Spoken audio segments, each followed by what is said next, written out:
हैं कि federation of Narela से दो लोग ज़्यादा लाइमलाइट में होते हैं। एक तो हमारे संरक्षक ज्ञानचंद शर्मा जी और दूसरे प्रधान जोगिंदर दहिया जी। जैसा कि आप मेरे साथ देख रहे होंगे कि यहाँ से नरेला से जो बुजुर्गों की सबसे बड़ी संस्था है सीनियर सिटीजन वेलफेयर एसोसिएशन, उनके प्रतिनिधि सदाराम गुप्ता जी भी जुड़े हुए हैं। शुरुआत जो है हम सदाराम गुप्ता जी से कर रहे हैं, उसके बाद आपको एक एक करके हम हर प्रतिनिधि से मिलवाते रहेंगे। सदाराम जी, सबसे पहले आपका स्वागत करता हूं। चाहूँगा कि आप हमारे दर्शकों को पहले अपना परिचय दें। मैं सदाराम गुप्ता, महासचिव senior citizen welfare association Narela का प्रतिनिधित्व करता हूं। सदाराम जी, आपके इलाके में जहां आपका निवास है वहां और आसपास क्या मूलभूत समस्याएं हैं?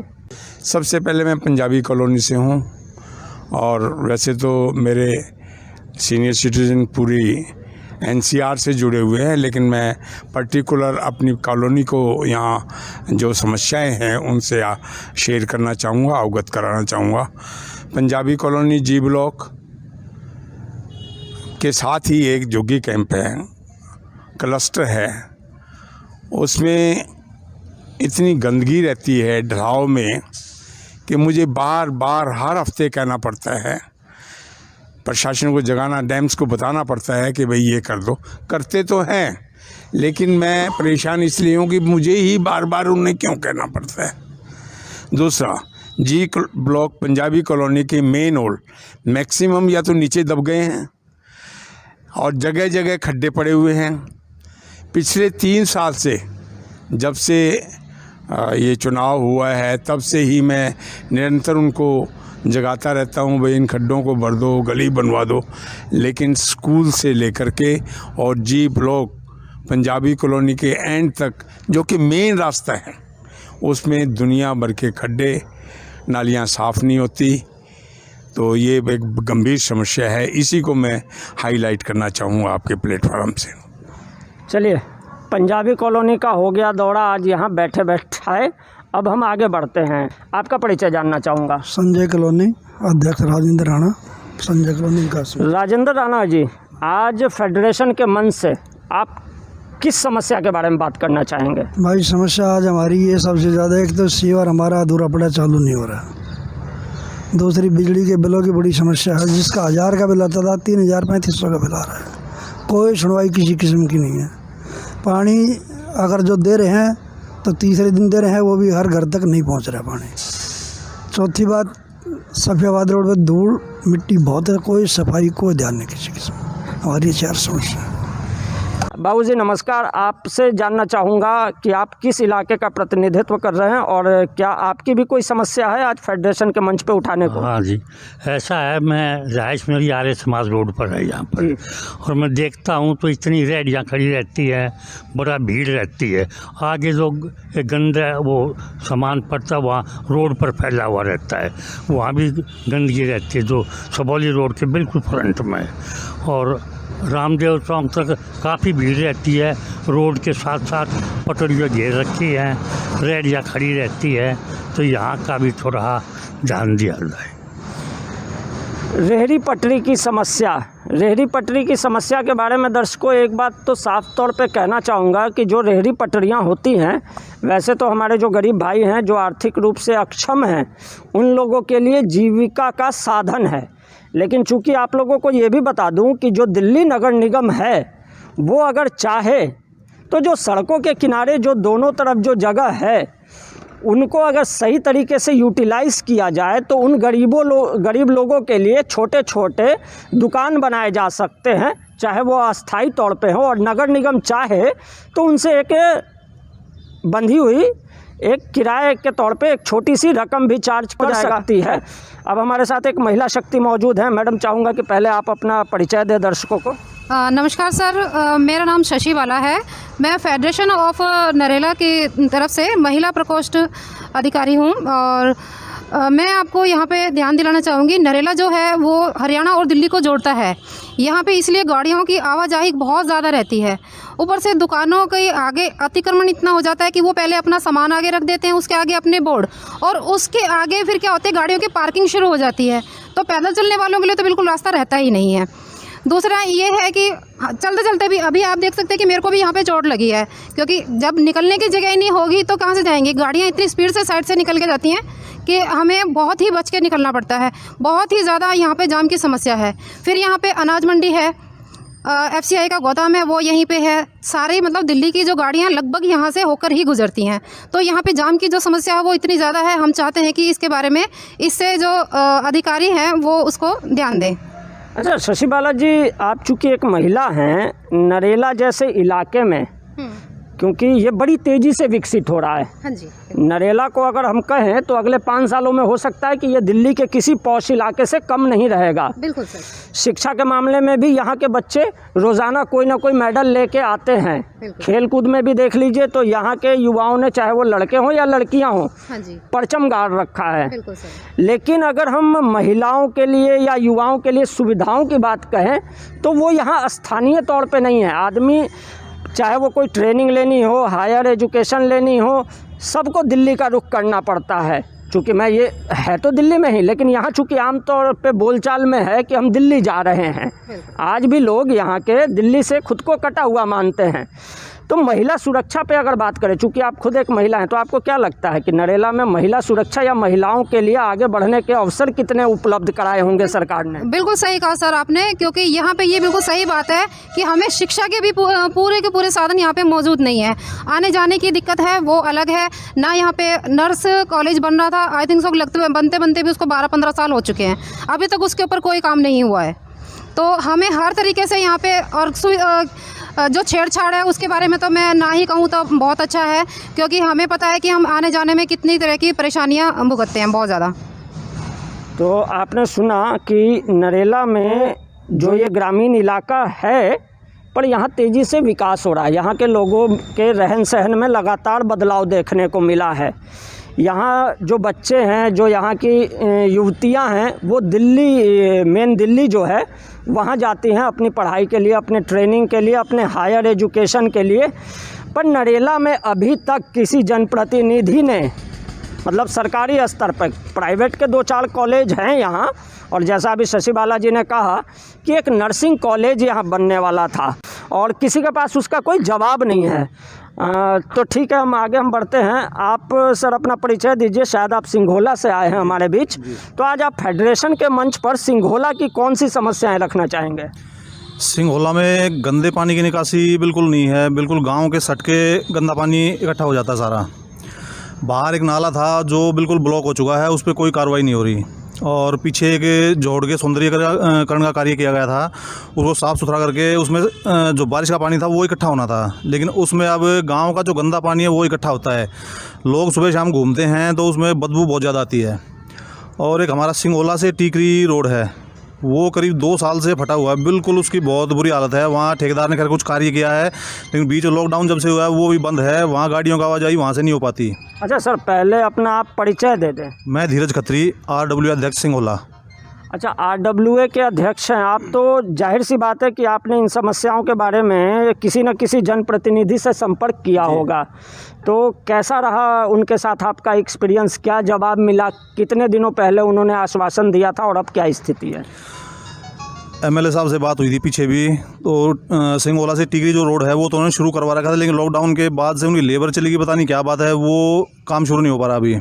जैसे आपने कहा कि 2 सालों से वो सड़क टूटी हुई है, तो ये तो लॉकडाउन 5-6 महीने पहले हुआ है, उससे पहले क्या स्थिति? उससे पहले कुछ कार्य हुआ था, एक नाला बनाया गया था और पत्थर बिछा के छोड़ दिए गए हैं, लेकिन वो बारिश के कारण वहाँ गड्ढे इतने ज़्यादा हो गए हैं, वहाँ से व्हीकल कुछ भी गुजर नहीं सकता कोई भी। अब हम आगे का रुख करते हैं। सर आपका परिचय जानना चाहूँगा। मैं विनोद बंसल हूँ, नई बस्ती पुरानी अनाज मंडी RWA रजिस्टर्ड अध्यक्ष हूँ। अनाज मंडी से ध्यान आया, अभी पीछे जो है अनाज मंडी में बुलडोज़र गए थे, अनाज मंडी में तोड़ फोड़ के लिए बुलडोज़र गए थे। तो सबसे पहले तो चाहूँगा कि वो मामला क्या था, थोड़ा हमारे दर्शकों को बता सकेंगे? मंडी में उसका हमारा नई बस्ती से संबंध है, मंडी से ठीक है।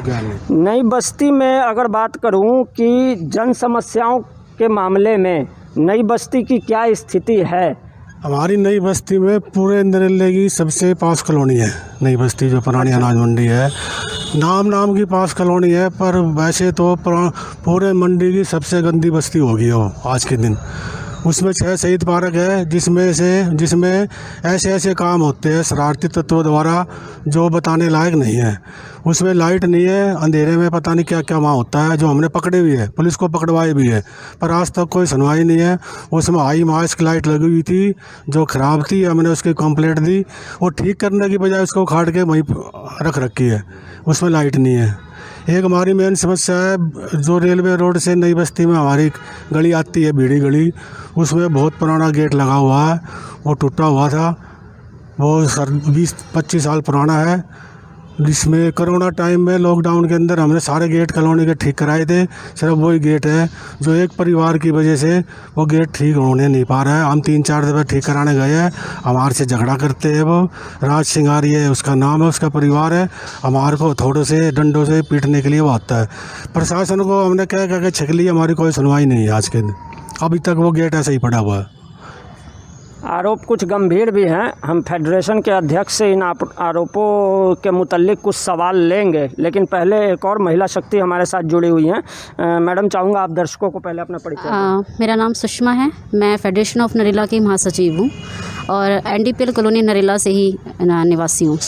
अच्छा, NDPL कॉलोनी नरेला में कोई जन समस्या ऐसी बची है जो आप लोगों के आवाज़ उठाने के बावजूद ठीक ना हो पाई हो? नहीं, वहाँ की क्या समस्या है सर कि जैसे अब वहाँ पे लोग कम रह गए, तो आने जाने वाले रोडों पे जो लाइटें हैं वो नहीं हैं, उसके लिए भी कई बार हमने शिकायत की है। और जगह जगह पे पानी इकट्ठा होना, जगह जगह पे गड्ढे और सीवर के ढक्कन नहीं होते हैं, उस पे कोई भी ध्यान नहीं दिया जाता है। और हालांकि नरेला से यहाँ से मैं एक अपना रखना चाहती हूँ कि हम NDPL कॉलोनी से वहाँ से आते हैं, हमें दूर पड़ता है नरेला आने में, तो यहाँ पे MCD के जितने भी शौचालय वगैरह हैं, जो एक औरत के लिए सबसे मेन होता है कि अगर हम कहीं मार्केट जा रहे हैं तो उसमें शौचालय वगैरह कहीं पे हों, लेकिन हम इधर आते हैं नरेला की तरफ, हमें कोई सुविधाएं शौचालय की तरफ से MCD की तरफ से नहीं मिलती हैं। तो मेरा सबसे बड़ा मुद्दा ये है कि मैं ये चीज़ रखना चाहती हूँ कि MCD क्या कर रही है, इसका कोई उनसे अगर हम शिकायत करते हैं, उनके सामने कोई चीज़ रखते हैं, तो वो सिर्फ हमारी सिर्फ एक सुन के अनसुना कर दिया जाता है। तो सबसे बड़ा मुद्दा है कि अगर नरेला से औरतें बाहर जा रही हैं, लड़कियां सक्षम हो रही हैं, तो आप उनके लिए कुछ सुविधाएं भी उपलब्ध कराएं।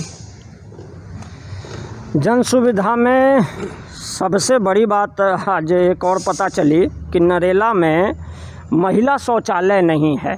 वाकई में जब कोई महिला बाज़ार निकलती है तो जाहिर सी बात है कि महिला शौचालय की कभी भी दरकार पड़ सकती है, पर जैसा कि अभी बताया हमारे एक महिला साथी ने कि महिला शौचालय की जो है कमी उनको हमेशा खलती है और कई बार इसके लिए उन्होंने डिमांड रख भी ली है। चलिए, महिला शौचालयों की स्थिति पे एक बार ज़रा शशि बाला जी से पूछते हैं। शशि बाला जी, ये मतलब ऑकवर्ड नहीं लगता? मुझे तो पूछने में लग रहा है, तो आप लोगों के साथ या कभी न कभी ऐसी स्थिति महसूस हुई होगी जब बाज़ारों में आप लोगों को महिला शौचालय अवेलेबल नहीं हो पाता होगा, तब क्या महसूस होता है, कैसा लगता है अंदर से?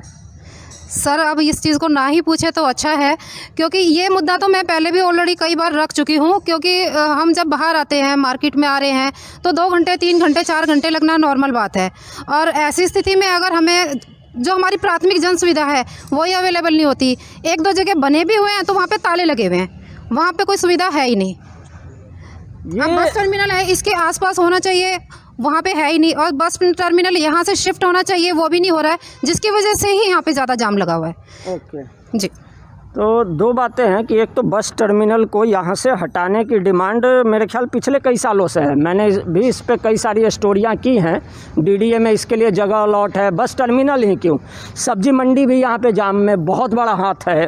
रामदेव चौक से लेकर साफियाबाद मोड़ तक एक सब्जी मंडी लगती है अस्थायी रूप से।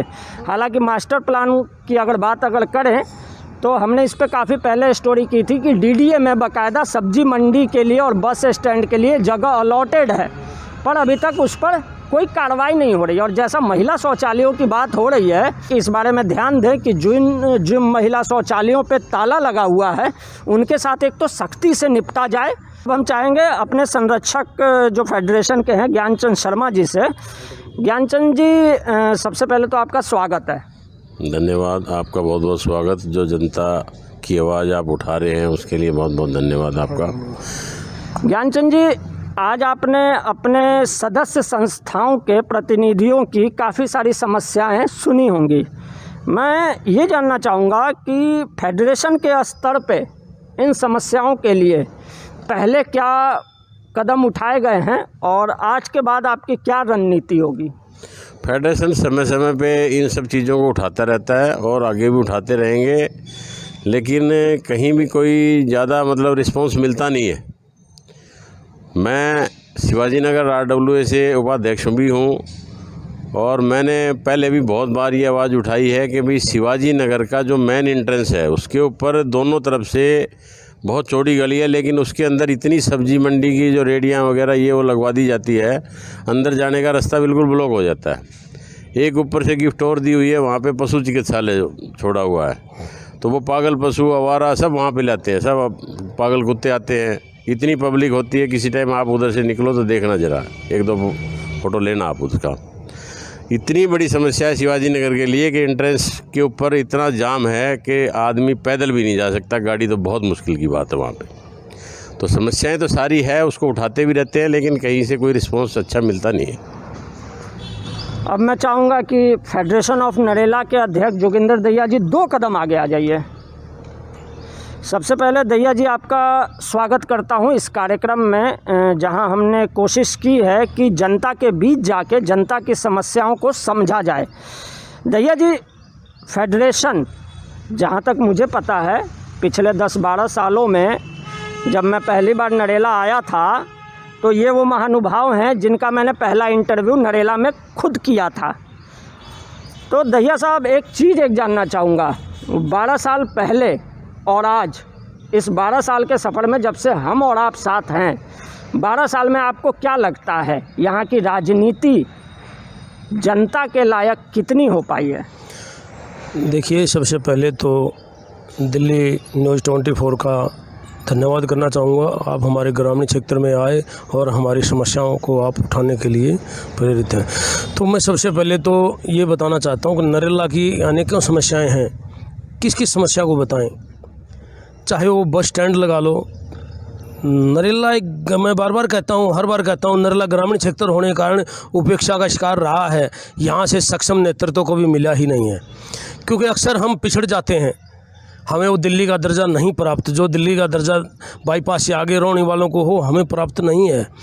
ना ही कोई हमें यहाँ सुविधा प्राप्त है, चाहे उसमें महिला कॉलेज हो, परिवहन व्यवस्था हो, या हेल्थ सुविधा हो, या कोई भी किसी प्रकार की भी हो, या स्कूलों की एजुकेशन हो।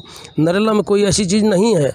जिस चीज़ की तरफ भी आप देखेंगे हम सबसे पीछे हैं। नरेला विधानसभा दिल्ली में पहले नंबर पर है, लेकिन ये तो सबसे पीछे है आज भी, क्योंकि यहाँ समस्याओं का तो ढेर लगा हुआ है। अनेकों समस्याएं हैं, समस्या कहाँ से शुरू को मुझे समझ में नहीं आ रहा। चलिए, मैं आपकी थोड़ी सी मदद कर देता हूँ, माफ़ी चाहूँगा। जैसा कि मैं आप सभी को बता दूं कि जोगिंदर दहिया जी ने यहाँ के तकरीबन हर समस्या पर संघर्ष किया है। जो मुझे अपने 12 साल के कैरियर में ध्यान आता है, हम एक एक करके एक एक समस्या पर जोगिंदर दहिया जी का पक्ष लेते हैं। दहिया साहब, आपने मुद्दा उठाया परिवहन का। परिवहन के मामले में जहाँ तक मुझे पता है आपने कई बंद रूटों को चालू करवाया था। तो आज बताएं कि कौन कौन से रूट पे बसों की और ज़रूरत है और बस स्टैंडों वगैरह की क्या हालत है? बसों की बिल्कुल आवश्यकता नहीं है, बसें कम कर देनी चाहिए, क्योंकि क्लस्टर बसें सरकार ने इतनी छोड़ दी, डीटीसी को तो ख़त्म कर दिया लगभग। आज क्लस्टर बसें इतनी हैं, वो पहले जैसे रेड लाइन एक किलर, हाँ ब्लू लाइन, रेड लाइन भी बोलते थे उनको, वो ब्लू, पहले रेड लाइन था फिर ब्लू लाइन बोला गया था, लेकिन वो एक किलर साबित हो गई थी। आज शायद कहीं ना कहीं क्लस्टर बसें भी वही साबित होने वाली हैं, क्योंकि उनको कोई तमीज़ तो है नहीं, ना ड्राइवर को यहाँ कोई कहाँ रोकनी है, कहाँ नहीं रोकनी, किसको बिठाना है, किसको नहीं बिठाना। आज भी मैं देखता हूँ स्टैंड में महिलाएं हाथ देती रहती हैं, उनको बिठाने के लिए नहीं रोका जाता। वो 20 सवारी का जो एक स्कूबा सरकार ने छोड़ा गया, वो उसको ही लेके और गाड़ी को स्टैंड से निकाल दिया जाता है। महिला बेचारी अकेली खड़ी, 1-1 घंटा खड़ी रहती है। बसों की लाइन नहीं टूटती, लेकिन वो रोकेंगे नहीं, बैठाएंगे नहीं, तो उन बसों का फ़ायदा क्या? फिर बसें इतनी हैं, उनकी कोई समय निर्धारित नहीं है, उनका समय सारणी बनाई जाए और जिस रूट पर जितनी बसों की आवश्यकता उतनी ही चलाई जाए। उनको तो क्यों किलोमीटर से मतलब है, गाड़ी घुमाने से मतलब है। सरकार लुटाने लग रही है पब्लिक का पैसा, क्योंकि अगर गाड़ी चलेंगी तो उनको पैसे देने पड़ेंगे किलोमीटर के, और वो कंडीशन भी है ऐसी।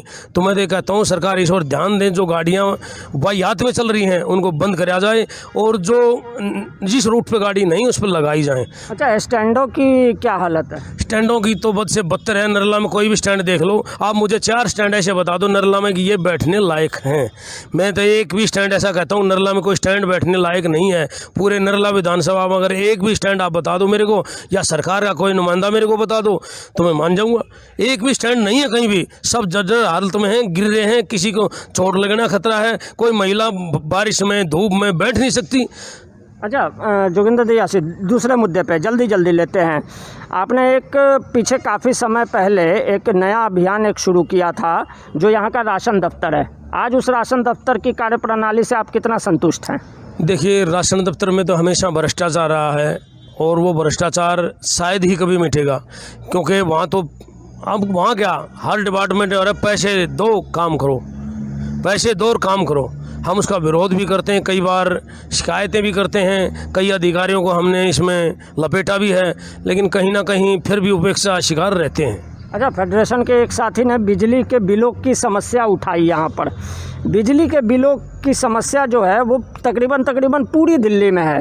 NDPL के अधिकारियों के साथ आपकी कई बैठकें होती होंगी महीने में। बिजली के बिलों को लेकर, ये सिस्टम सुधारने को लेकर NDPL के अधिकारी आपको कितने सीरियस नज़र आते हैं?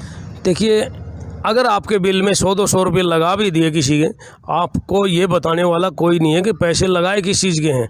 वो कहेंगे लॉरेंस रोड जाओ, अगर 100-200 रुपये के ऊपर लॉरेंस रोड कौन जाएगा, उससे ज़्यादा खर्चा हो जाएगा। उससे अच्छा वो सोचता मैं इस पैसों को दे दूँ। ऐसे अनेकों बिल हैं जिनमें अब तो हज़ारों रुपये जोड़ के दे दिए गए हैं। अब कहाँ क्या करेगा कस्टमर को, तो ऐसा मजबूर कर दिया जाता है और DRC का एक डर ऐसा दिखा दिया जाता है, लूट खसोट NDPL की और कानून DRC का। तो ये बात हमें समझ में नहीं आती। मैं कई बार विरोध भी करता हूँ मीटिंग, क्योंकि मैं भागीदारी का मेंबर हूँ NDPL का, और मैं कई बार विरोध कर चुका हूँ और प्रेस के माध्यम से मैंने इस समस्या को उठाया था।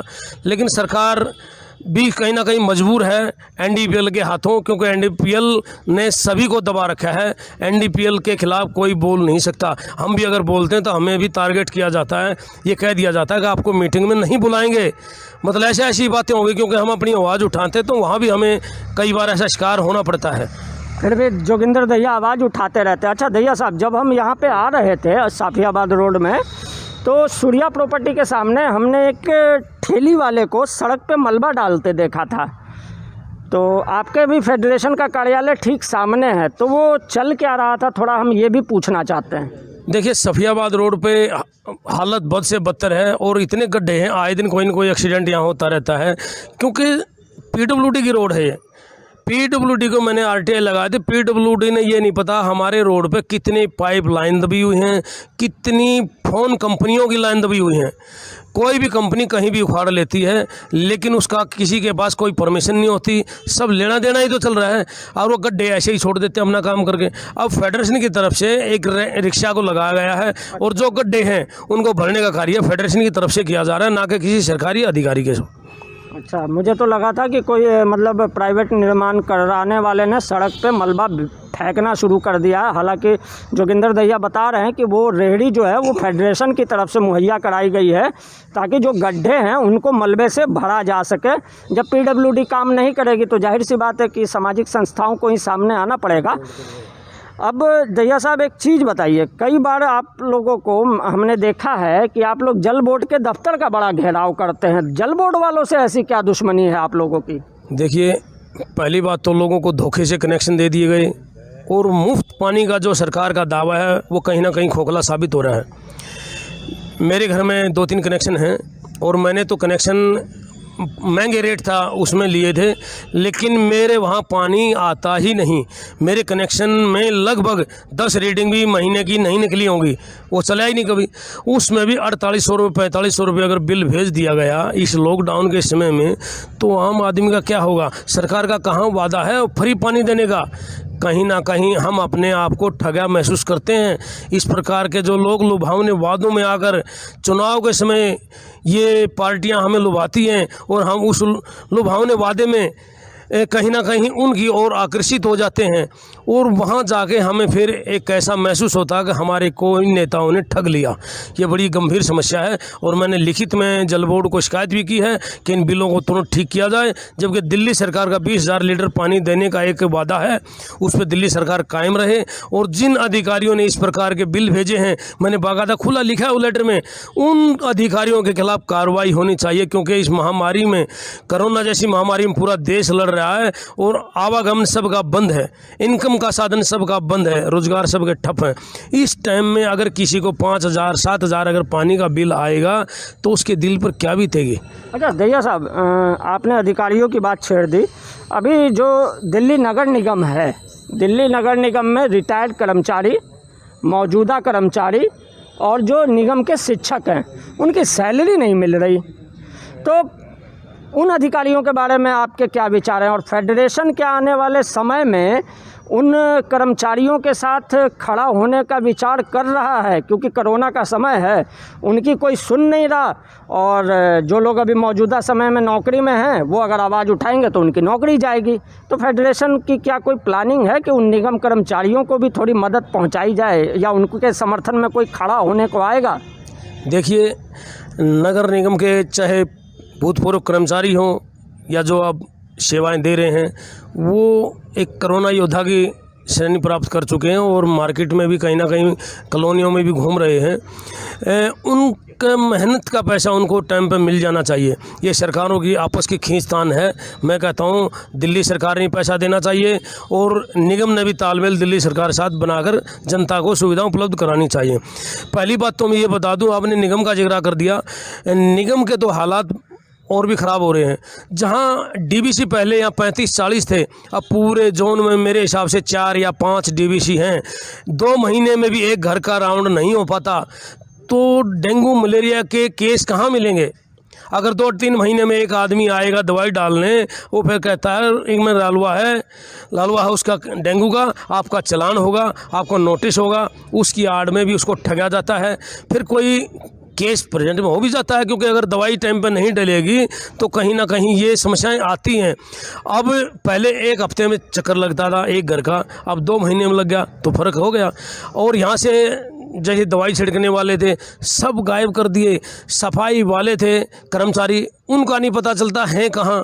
जो ज़्यादा मात्रा में सफाई कर्मचारी थे अब उनको घटा कर कहीं रोनी भेज दिया, कहीं डीडीए में लगा दिया। सरकार और भर्ती क्यों नहीं करती, और जनता को सुविधा देने का जो वादा किया है नगर निगम ने, उस पर कहीं भी खरा नहीं उतरती। और जितने भी नरेला में ढलाव घर हैं, सभी ढलाव घरों की हालत बहुत ही ख़राब है, और जो भी वहाँ से निकलेगा उसके मुँह के आगे कपड़ा होगा, और वो बिल्कुल निगम को गाली दे के निकलता है। या मैं नहीं कह रहा, आप 10 मिनट वहाँ जाके रिकॉर्डिंग करिए, कोई भी आदमी अगर वहाँ के जाएगा तो अपने मुंह के कपड़ा लगा के जाएगा और निगम को गाली दे के जाएगा, क्योंकि सभी ढलाव घरों की हालत बहुत ख़राब है।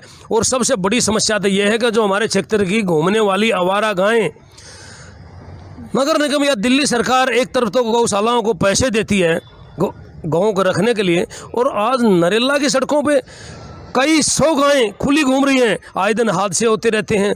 मैंने तो निगम को लिखा भी था, इनके सींगों पे कम से कम रेडियम टेप लगाई जाए। और जैसे राजा हरिश्चंद्र चौक है, रामदेव चौक से, मैं आपको वीडियो दिखा दूंगा, आपको फ़ोटो भी दे दूंगा। मैंने खुद पीछे शिकायत भी करी थी इसके बारे में, 1-2 पेपर में भी आई है। ये बहुत बड़ी समस्या हो रही है। आए दिन जो एक्सीडेंट हो रहे हैं, बहुत गंभीर समस्या का सामना हम कर रहे हैं। और निगम की एक सबसे बड़ी बात बता दूं, दिल्ली का सबसे महंगा अंडरपास, मैं कई सालों से लड़ाई लड़ रहा हूँ, बड़ी गंभीर समस्या है। उस अंडरपास में जाके देख लो, सबसे महंगा कहने के बाद भी सबसे उसके बाद जैसे 35 करोड़ लागत से बना था, 33 करोड़ सॉरी, 3.5 करोड़ एक बार आए, 2.5 करोड़ एक बार आए और 2-3 बार और आ लिया, मतलब वो 40 करोड़ से भी ऊपर है। लेकिन आज भी हालत उसकी इतनी ख़राब है, कभी उसका नाला टूटा रहता है, कभी उसके रोड के सिरिया निकले रहते हैं, कभी उसमें पानी घुस जाता है, पानी नहीं निकल पाता बारिश में, गाड़ियाँ डूब जाती हैं, फिर ऊपर से बिजली का करंट आ जाता है, प्रॉपर लाइट नहीं बोलती। शिकायत करें तो किस किस की करें? मैं एक किसी पर्टिकुलर ना तो निगम को बोल रहा ना दिल्ली सरकार को, दोनों तरफ से हमारे साथ अन्याय हो रहा है। निगम भी नहीं सुन रहा और दिल्ली सरकार भी नहीं सुन रही, इसलिए कहीं ना कहीं नरेले पर ध्यान देना होगा और हमारी समस्याओं को सुलझाकर हमें सुचारू रूप से सुविधाएं उपलब्ध करानी होंगी। ये सरकार की जिम्मेवारी बनती है, सरकार ने ये हमें सुविधा देनी चाहिए, क्योंकि हमें उस सरकार को अपने कीमती वोट से चुना है, तो सरकार ने हमारी समस्या को ध्यान में रखते हुए तुरंत ही काम को करा देना चाहिए। जनता की आवाज़ उठाएंगे पर सर नहीं झुकाएंगे। खैर, अगले एपिसोड के लिए इंतज़ार कीजिए। नरेला से आज यहाँ पर फेडरेशन के सारे सदस्यों का बहुत बहुत धन्यवाद। आप लोगों ने हमारे को समय दिया, इतनी सारी जानकारी दी, हमें पता चला कि वाकई में आज नरेला में जन सुविधाओं की क्या हालत है। खैर, हम अगले एपिसोड में फिर से आएंगे, नरेला के कुछ और मुद्दों पे बातचीत करेंगे। कैमरामैन कृष्णा के साथ नरेला से दिल्ली न्यूज़ 24 के लिए मैं अमित लाल, धन्यवाद।